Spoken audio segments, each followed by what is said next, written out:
আসসালামু আলাইকুম ওয়া রাহমাতুল্লাহ। সম্মানিত বন্ধুরা, আমি এখন আসছি রাসূল করিম সাল্লাল্লাহু আলাইহি সাল্লামের অন্যতম সাহাবী হযরত সালমান ফার্সি রাদিয়াল্লাহু তাআলার খাজুর বাগানে।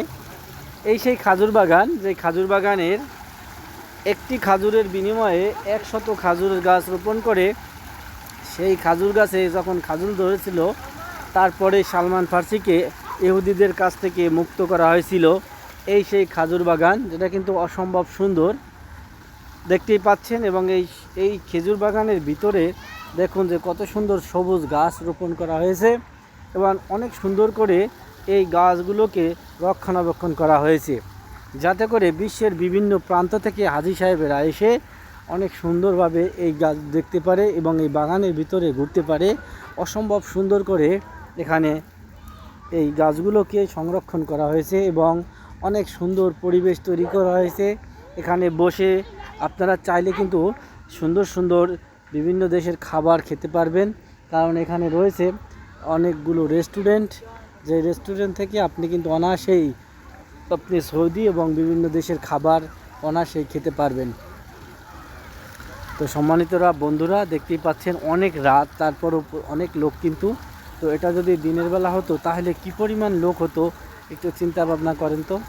তো অবশ্য আপনারা যারা আসবেন তাদের অবগতির জন্য জানাচ্ছি যে এটা কিন্তু বিকেল 5টার পরে খোলা হয়, এটা কিন্তু সকালবেলা খোলা হয় না। এখানে কিন্তু সবাই আড্ডা দিতেছে, দেখতে পাচ্ছেন বিভিন্ন দেশের লোকজন এসে এখানে আড্ডা মারতেছে। তো আমি আপনাদের সকলের দেখার জন্য এই সালমান ফার্সির ঐতিহাসিক খেজুর বাগানটিকে দেখানোর চেষ্টা করতেছি। যারা এখনও উমরা করতে পারেন নাই, মদিনে আসেন নাই, প্রথমবার দেখতেছেন, সবাই বলুন আলহামদুলিল্লাহ।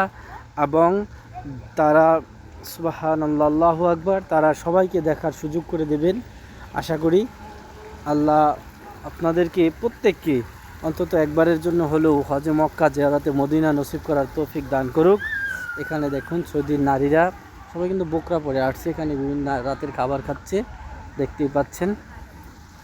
তো বাচ্চারা কিন্তু খেলা করতেছে এখানে।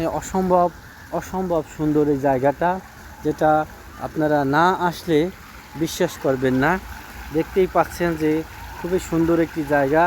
এবং এই জায়গাটা কিন্তু আমি আসছি যে সিলেট থেকে এক ভাই এসেছে তার মাকে নিয়ে এবং তার বাবাকে নিয়ে, তাদের সাথে এসেছি, তাদেরকে নিয়ে আমি জিয়ারত করাতেছি। সেই ভাই তার মাকে নিয়ে জিয়ারত করতেছে এবং তার বাবাও আছে আমাদের সাথে। যাই হোক, আমরা কিন্তু মোটামুটিভাবে এই বাগানের একটি অংশ ঘুরে ফেলেছি।